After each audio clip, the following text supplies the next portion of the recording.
This is a video about what exactly is occurring in the instance when someone has a what they describe in the scriptures as a vision. You know, they see something that that isn't physically there in that way. I mean, I guess you could call it a hallucination, but essentially, let's say here's there you go. There is a person's head. There's their eye. And they have this field of vision here coming into their head, crossing over, hitting the retina, goes back to this part of the brain that's kind of the vision center. But here's the thing: what is out here is changed a lot before it gets back here. There's a lot of change that happens. A lot of the brain has a huge impact on what ends up you actually seeing. For example, when people sleep and they're dreaming, they're seeing a lot of things, but none of the things that they're seeing are out here. It's all stuff coming from here. Okay, so all of what we see, let's say here, I guess, or what gets sent to our the part of our brain that's sorting out our reality or our experiences, is not determined just by what's coming in through our eyes. It's also determined by, or I guess really probably more so determined by what this is. And so our visual field has an input to what we're ultimately seeing or experiencing, but our brain also has an input. And so I'll give you another example. A person is going through the forest, or let's say they're camping, and everybody tells them that there are lots and lots of bears in the forest, and they're absolutely terrified of bears, and they're thinking about bears, and they're worried about bears, and then all of a sudden they walk up and they look up in the forest and they hear this growl, and they look up and they see a bear, and then they realize that it's actually just a tree stump, and the growling sound was a wind blowing a tree a certain way. It made a weird sound. So the person saw a bear. Their brain said bear. They registered what they saw as a bear. What actually came in through their eyes was not a bear. It was a tree stump. But their brain altered it and changed it, interpreted, and said bear. So what did they experience? They experienced a bear. They saw a bear. That would be a hallucination or a delusion. I don't know, that those sort of overlap quite a bit in my view because they affect each other. But what about an instance where someone, let's say, these scriptures, in the scriptures you read about these people who have visions. So a minute ago we just talked about a person who was walking through the forest and saw they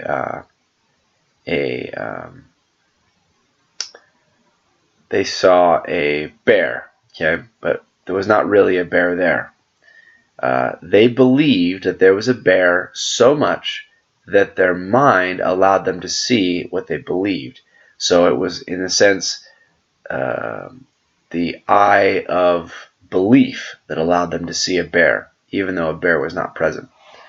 So this can allow people to see things that represent accurate things, or it can allow people to see things that are not accurate. But you could call this the eye of faith.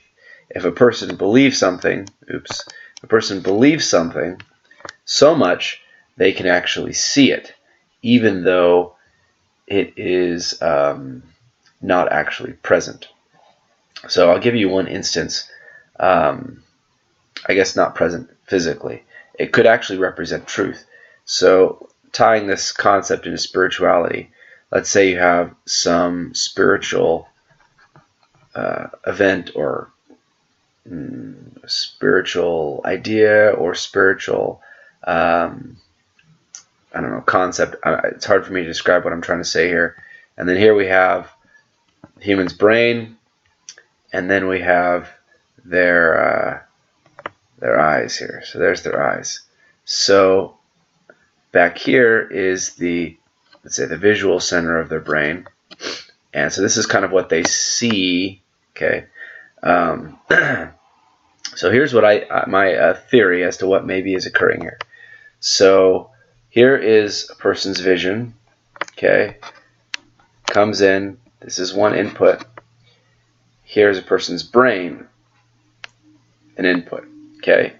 So when a person is having now, if you're an atheist or whatever, I mean, this may not make any sense to you at all, or it may just be like, yeah, okay, they're hallucinating.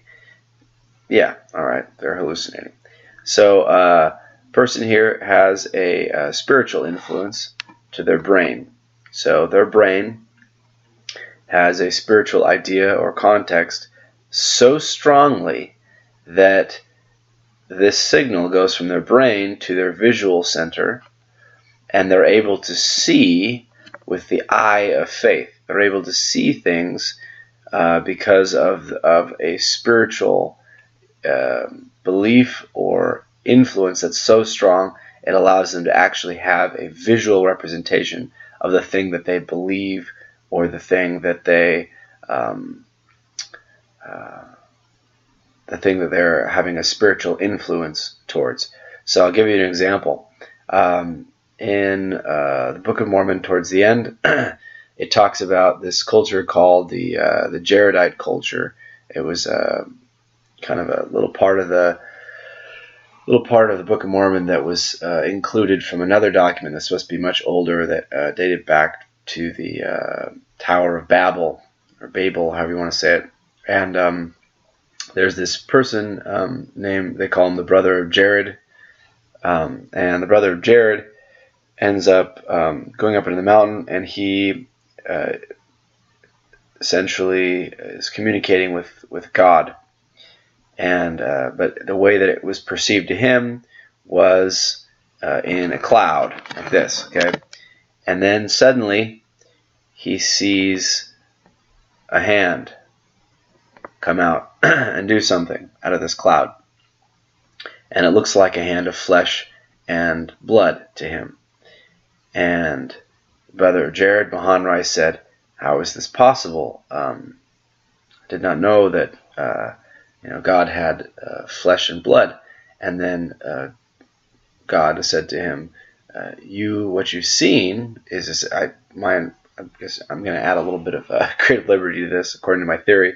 What you've seen is because of your faith, or in other words, the Spirit's telling you something, and you are understanding it or believing it so strongly that you are, even though you may not be cognitively aware of it, but it's so strong that you're able to see it physically. And what you're seeing is that one day my I will live in the flesh as a